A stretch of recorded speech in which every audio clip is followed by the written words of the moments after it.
Kita coba ya soalnya. Di sini ada soal SIMAK UI 2013 gitu ya. Teca nyarinya supaya yang terkait dengan materi kita ya. Nah, kan soal SBM PTN tuh kan ada yang pilihan ganda, BCD, ada yang 1, 2, 3 gitu ya, dan ada yang pernyataan dan sebab. Kalau yang kayak gini masih inget nggak? Kalau pernyataan saya singkat P ya. Pernyataannya benar, sebabnya benar. Kalau yang berhubungan nanti kita jawabnya A ya. Kalau pernyataannya benar, sebabnya benar, tapi tidak berhubungan, jawabannya B. Kalau pernyataannya benar, sebabnya salah, jawabannya C. Kalau pernyataannya salah, sebabnya benar, nanti jawabannya D. Tapi kalau pernyataannya salah, sebabnya salah, kita jawabannya E. Nah, kita cek dulu yang atas itu apa sih kata kuncinya. Berdasarkan hukum permintaan, oke, jumlah barang yang diminta berhubungan positif terhadap harga barang tersebut. Masih ingat hukum permintaan? Hukum permintaan. Ketika harganya naik, permintaannya turun. Ketika harganya turun, permintaannya naik. Nah, ini hubungannya apa? Ternyata yang satu naik, yang satu turun. Ini hubungannya negatif. Berarti ini pernyataannya salah. Berarti pernyataannya salah ya. Oke. Terus sebabnya bener nggak nih?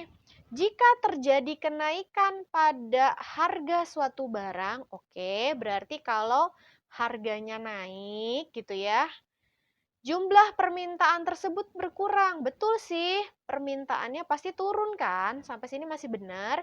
Yang ditunjukkan oleh pergeseran, nah ini yang salah gitu. Kalau yang dipengaruhinya oleh harga barang, itu bukan bergeser, tapi harusnya kurvanya adalah bergerak gitu ya. Jadi pernyataannya salah, sebabnya juga salah. Berarti yang nomor ini jawabannya adalah yang E. Pernyataannya salah dan sebabnya salah. Lanjut berikutnya SBMPTN 2018. Kesetimbangan pasar yang baru. Nah, ini udah ada kata kuncinya ya. Kesetimbangan berarti ini udah keseimbangan pasar. Nah, kalau udah ada keseimbangan pasar, berarti soal menginginkan kita tuh udah punya keseimbangan pasar mula-mula. Keseimbangan pasar gini ya, vertikal, horizontal, price, quantity, permintaan hormat kanan, berarti demand, penawaran hormat kiri, berarti supply, S, dan kita punya keseimbangan pasar, ini adalah equilibrium, tarik ke bawah, itu quantity equilibrium, tarik ke samping, berarti ini price equilibrium gitu. Kalau mau dikasih angka nggak apa-apa biar kebayang, misalnya ini 10 lah, ini 100 gitu ya. Nah oke. Terus ada keseimbangan pasar yang baru atau keseimbangan pasar yang baru. Keseimbangan pasar yang barunya yang diinginkan soal apa? Dengan meningkatnya jumlah barang, berarti Q-nya naik, jumlah barang yang ditransaksikan, oke, dan tidak berubah harga barang, berarti P-nya tetap. Nah, hal ini digambarkan oleh, nah kita ke sini. Ketika Q-nya naik, ini kan 10, kalau naik kan pasti geser ke kanan. Berarti Q-nya naik di sini deh, oke. Gitu ya, terus katanya harganya tetap ke sini. Berarti titik ini, kita ke atas, ketemu sama harganya yang tetap deh. Nah, harga tetap di sini ya. Berarti titik keseimbangan yang baru di sini. Nah, kalau keseimbangan baru yang di sini gimana? Ya udah. Ini berarti equilibrium aksen. Tadi kan equilibrium mula-mula ya. Nah, gambarin. Apanya yang digambarin teh? Namanya kan keseimbangan pasar. Berarti ketemu permintaan penawaran. Berarti penawarannya gini. Permintaannya ya begini. Ketemu di titik yang baru. Nah, gini kan? Ini penawaran aksen, ini permintaan aksen. Oke. Nah, lihat. Ini gesernya kemana? Ini gesernya ke sini. D gesernya ke sini. Berarti dari D ke D aksen. Itu kiri apa kanan? Atas ya. Berarti dia gesernya ke kanan. Kalau gesernya ke kanan, berarti aliasnya permintaannya naik atau meningkat. Lihat yang S. S itu gesernya kemana? Bawah. Bawah itu kiri apa kanan, Teh? Nih kan. Nah, ternyata bawah itu dari S ke S aksen. Ternyata dia juga gesernya ke kanan. Nah, kalau geser ke kanan, ya penawarannya juga naik. Nah, ini yang terjadi di keseimbangan pasar yang baru. Permintaannya naik dan penawarannya naik. Kita cek. Peningkatan permintaan oke dan penurunan penawaran tidak. Penawarannya naik. Penurunan permintaan tidak. Permintaannya naik. Penurunan permintaan salah. Kenaikan permintaan dan penawaran titik. Oke, emang benar. Kenaikan permintaan dan penawaran dalam proporsi yang sama. Ini yang benar. Karena sebenarnya di situ kan kata kuncinya cuma harga tetap saja ya, berarti kemungkinan proporsinya sama gitu ya. Jadi yang nomor ini jawabannya adalah yang E. Yuk kita selesaikan soal sebagai berikut. SBMPTN 2014 nomor kodenya 731, ini ada fungsi penawaran pasar tepung terigu. Kalau penawaran kan S ya, berarti dia adalah PS gitu. Fungsi permintaan, kalau permintaan kan D, berarti dia PD. Pertanyaannya, berapa kan harga P dan jumlah yang terjual pada saat keseimbangan pasar? Nah, kita sudah tahu teorinya, keseimbangan pasar itu teorinya adalah PD sama dengan PS atau PS sama dengan PD sama aja. Nah, berarti PD-nya udah ada, PS-nya juga sebenarnya udah ada, tapi dalam masih bentuk 2 PS. Jadi dijadiin PS aja dulu, bukan 2 PS. 2 PS sama dengan 20 plus Q. Berarti PS-nya 20 plus Q dibagi 2. Berarti dapatnya berapa? PS sama dengan 20 dibagi 2, 10, plus 1 dibagi 2, 0,5 Q. Udah dapat kan? Jadi tinggal masukin PD sama dengan PS, berarti PD-nya ini 30 min 1,5 Q, PS-nya 20, fungsi PS-nya berapa? 10, salah. Yang ini ya, 10 plus 0,5 Q. Satu-satuin, 10-nya pindah ruas, 30 min 10 sama dengan 0,5 Q plus 1,5 Q. Berapa ini? 20, ininya berarti 2 Q. 20 per 2 sama dengan Q. Q-nya dapat Q sama dengan 10. Nah, Q-nya dapat nih sama dengan 10. Lalu P-nya gimana caranya masukin ke PD atau ke PS? Sama aja, kan persamaannya kayak gini ya. Berarti PD, P sama dengan, masukin yang PD, 30 min 1,5, Q-nya masukin. Q, 30 min 1,5 kali Q-nya 10. Berarti berapa? 30 min 15. Berarti dapat kan P-nya sama dengan 15 ya. 30 dikurangi 15 kan 15. Nah, sudah dapat nih. P sama dengan 15, Q sama dengan 10. P sama dengan 15, Q sama dengan 10. Berarti yang C. Oke, kita lanjutkan ke soal berikutnya. Di sini ada fungsi permintaan PD, fungsi penawaran PS. Lalu, pemerintah menetapkan pajak sebesar 4. Jadi, ini keseimbangan pasarnya sudah ada intervensi pemerintah. Bagaimana rumusnya? Ya, PD sama dengan PS plus pajak. Kalau dalam bentuk fungsi P, pajaknya langsung ikut di belakang gitu ya, nggak masuk ke dalam fungsi. PD-nya 60 min 4Q, PS-nya 40 plus 4Q, plus pajak langsung ditambah 4. Berarti 60 min 40 min 4 sama dengan 4Q plus 4Q. 60 dikurangi 40, 20 dikurangi 4, 16 sama dengan 8Q. Berarti 16 dibagi 8 sama dengan Q. Berarti Q-nya dapat Q sama dengan 2. Nah, Q-nya sudah dapat 2 ya. Lalu berikutnya P-nya berarti. P sama dengan yang mana Teh? Pakai PD atau PS? Kalau mau pakai PD berarti yang ini, tapi kalau mau pakai PS yang sudah plus pajak. Kan yang sudah aksen gitu ya.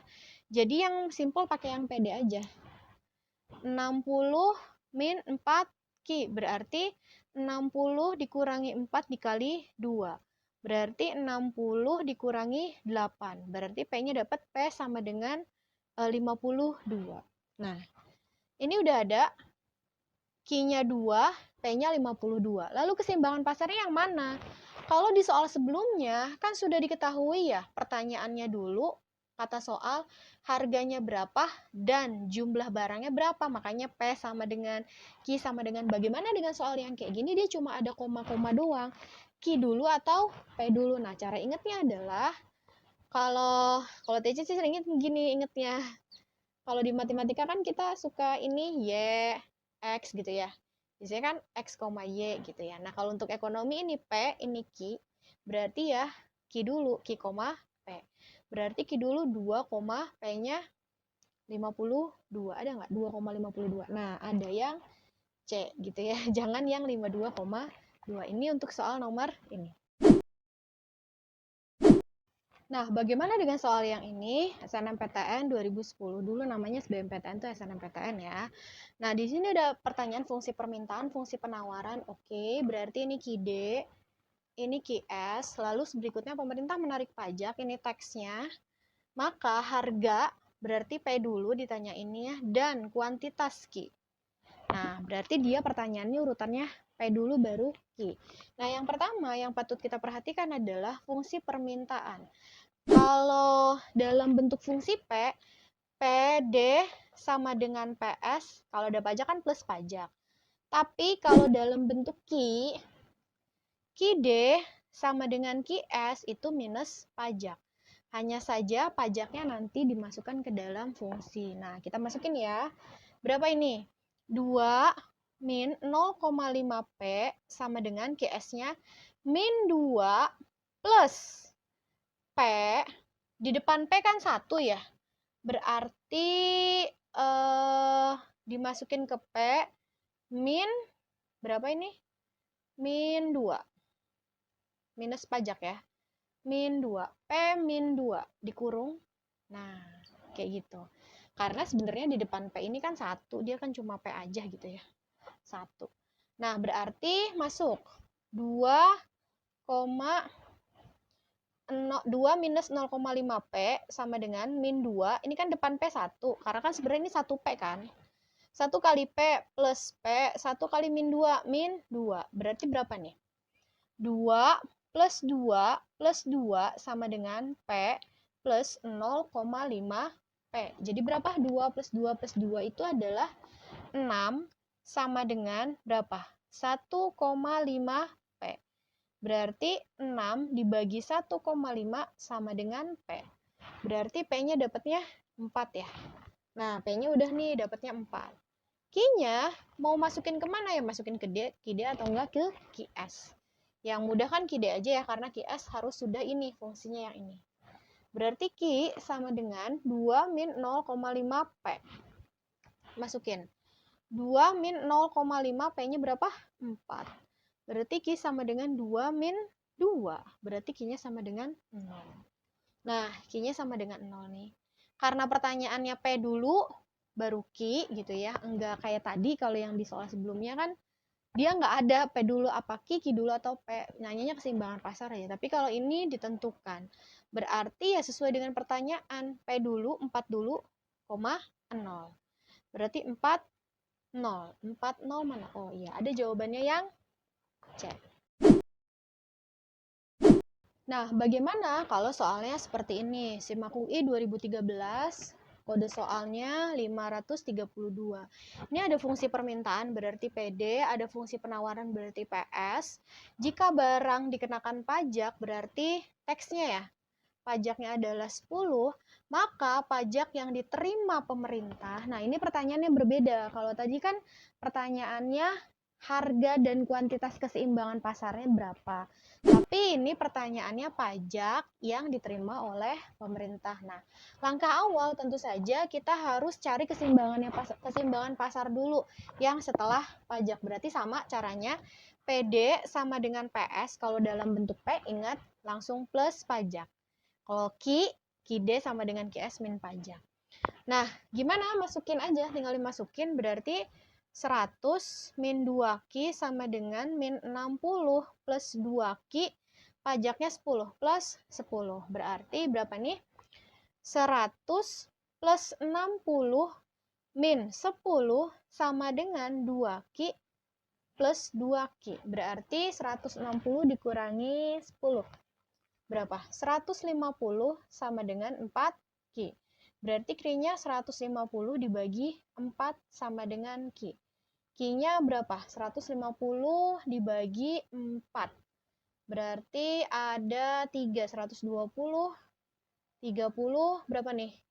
30 dibagi 4 itu 6. 6 kali 4, 24. 6 kali 4, 24. 5, 20, 25, 7, 28. Sisa 20, berarti 37,5. Berarti Q-nya 37,5.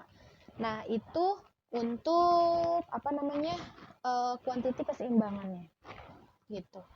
Price keseimbangannya ya sama tadi, tinggal dimasukkan saja.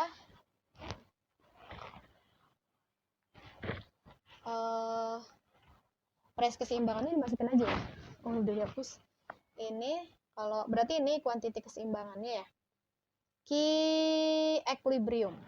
Terus P-nya 100 min 2Q. Berarti 100 min 2 kali 37,5. Berarti P-nya 100 min 37,5 berarti 37,5 dikali 2. 0,157 berarti 75. Berarti price equilibriumnya ya 25 gitu. Nah, udah kan? Tapi kan yang ditanya bukan keseimbangan pasarnya, yang ditanya adalah pajak yang diterima oleh pemerintah. Nah, pajak yang diterima oleh pemerintah, tax, kayak gedenya gitu ya simbolnya, itu adalah kuantiti keseimbangan. Kuantiti keseimbangan berarti jumlah keseimbangan pasar yang baru gitu, yang ini kan, dikali dengan tax. Berapa nih kuantiti keseimbangannya ini ya? 37,5. Taxnya berapa? Taxnya 10. Berarti berapa? 375. Ada jawabannya? Ada ya? Berarti yang C. Kasih keterangan dulu. T gedenya adalah pajak yang diterima oleh pemerintah. Lalu yang T kecil ini ya, pajak per unit. Pajak per unit. Lalu apalagi ini? Kuantiti keseimbangan. Kuantiti keseimbangan, biasanya kuantiti keseimbangan setelah pajak ada aksennya. Ada aksennya. Karena kuantiti keseimbangan aja mah biasanya cuma PD sama PS doang gitu. Kalau belum ada intervensi pemerintah. Berarti ini kuantiti keseimbangan aksen. Aksen adalah kuantitas keseimbangan jelas, tapi yang setelah pajak, bukan yang sebelum pajak, gitu ya. Berarti ini rumus yang baru. Apalagi sih yang suka ditanyain? Ada juga kita biasanya pertanyaan itu ada tax konsumen, TK. Saya simbolkan TK ya. Berarti nanti pertanyaannya itu adalah pajak yang dibayarkan oleh konsumen gitu. Nah, rumusnya price aksen equilibrium dikurangi price equilibrium. TK-nya adalah tax konsumen atau pajak yang dibayarkan oleh konsumen gitu ya. Konsumen. Lalu price aksen equilibriumnya adalah harga keseimbangan setelah pajak.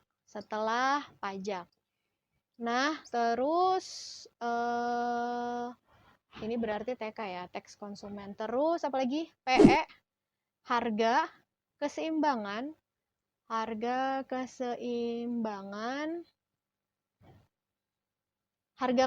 sebelum pajak. Jadi nanti PD sama dengan PS dulu. Nah, ini rumus yang teks konsumen. Satu lagi, ada lagi kalau pertanyaannya adalah teks produsen, TP. TP itu T dikurangi TK. Nah, tinggal kasih keterangan ya TP-nya. TP-nya adalah TP. Teks produsen adalah teks per unit dikurangi teks yang dibayarkan oleh konsumen. Itu dia. Oke, kita coba lagi ya, 2 soal lagi. Ini ada soal SBMPTN 2015. Kita cek, dampak ditemukannya berbagai inovasi teknologi. Teknologi adalah hal yang mempengaruhi penawaran. Berarti ini pasti terkait dengan S gitu ya, terkait dengan supply. Dampak ditemukannya berbagai inovasi teknologi terkait dengan BBM. Berarti teknologinya naik ini ya, ceteris paribus adalah, nah, lihat. Pilihannya, di pilihan gandanya semua ngomonginnya harga keseimbangan kan, dan kuantitas keseimbangan. Berarti kalau nemu soal kayak gini, kita harus bikin dulu keseimbangan mula-mula sebelum dipengaruhi apa yang diketahui oleh soal. Gitu. Ini price, ini quantity. Permintaan hormat kanan. D. Penawaran itu hormat kiri. S. Berarti ketemu equilibrium di tengah kan? Nah, tarik ke bawah. Berarti ini quantity equilibrium. Tarik ke samping berarti ini price equilibrium. Kasih angka biar enak ya, biar nanti kebayang. Nah, terus baru baca soalnya. Dampak ditemukannya berbagai inovasi dan teknologi. Nah, ini kita pahaminya ditemukannya teknologi berarti teknologinya naik kan? Teknologinya berkembang. Berarti teknologinya naik. Pakai teknologi ini menyebabkan si penawarannya pasti naik gitu. Nah, kalau penawarannya naik seperti di materi yang sebelumnya, ini pasti kurvanya bergeser. Gesernya kemana kalau naik? Gesernya ke kanan. Apa yang naik? Kurva apanya? Kurva penawarannya. Berarti si S-nya yang naik. Kurva penawaran itu kan hormat kiri. Berarti tangan kanannya ngikutin gerakannya. Nah, berarti kanannya bawah apa atas? Bawah. Tinggal gimana? Tinggal bikin aja. Gesernya ke kanan. Nah, ini berarti S aksen, ini S aksen. Berarti kita ketemu di sini ya, titiknya equilibrium aksen. D-nya nggak bergeser, teh enggak. Karena di soal tidak diketahui yang dipengaruhi, ya tidak diketahui faktor yang mempengaruhi permintaan. Berarti S-nya doang yang geser. Nah, kalau sudah kayak gini, ya udah tinggal kita tarik aja biar ketahuan dia naik apa turun. Ini kuantitas equilibrium aksen. Berarti geser ke sini kan? Nah, aksen, aksen. Berarti ini lebih dari 10 bisa 12. Q-nya naik kalau ini. Nah, kalau P-nya kita tarik garis putus-putus berarti ini price equilibrium aksen. Dari sini ke sini berarti P-nya tuh turun. Nah, ini udah ketemu nih jawabannya. Dari soal ini Q-nya naik, P-nya turun. Harga keseimbangan turun, benar, dan kuantitas keseimbangan naik, benar. Kalau ini kan harga keseimbangan turun, benar, kuantitas keseimbangan turun, salah. Harga keseimbangan turun, benar, kuantitas keseimbangan tetap salah. Harga keseimbangan naik, salah. Harga keseimbangan naik, salah, gitu ya. Jadi, yang nomor ini jawabannya adalah yang A. Satu lagi. Nah, ini sama, ini soalnya pernyataan dan sebab. Masih ingat nggak? Kalau pernyataannya benar, sebabnya benar berhubungan A. Kalau pernyataannya benar, sebabnya benar tapi tidak berhubungan B. Kalau pernyataannya benar, sebabnya salah C. Kalau pernyataannya salah, sebabnya benar D. Kalau pernyataannya salah, sebabnya salah itu E. Kita cek. Peningkatan upah. Nah, upah itu kan gaji. Pasti ini terkait dengan biaya produksi ya. Biaya produksi. Nah, kita lihat kalau biaya produksinya naik, biaya produksi naik, itu nanti efeknya penawarannya turun. Gitu. Nah, kalau penawarannya turun, ingat kalau turun berarti gesernya kemana? Naik, geser kanan, turun, geser ke kiri. Cek, bener nggak? Menggeser, betul ya, menggeser. Geser, benar. Kurva penawaran ke kiri. Oke, berarti pernyataannya benar.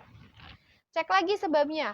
Pergeseran kurva penawaran dipengaruhi oleh harga barang. Nah, ini udah salah. Kalau harga barang itu bukan jadinya pergeseran, tapi harga barang mah jadinya adalah pergerakan kurva. Gitu ya. Jadi sebabnya salah. Pernyataannya benar, sebabnya salah. Yang ini sebabnya benar, sebabnya salah. Yang nomor ini jawabannya adalah yang C. Terima kasih sudah menyaksikan video kali ini. Semoga bermanfaat. Sampai jumpa di video berikutnya. Wassalamualaikum warahmatullahi wabarakatuh.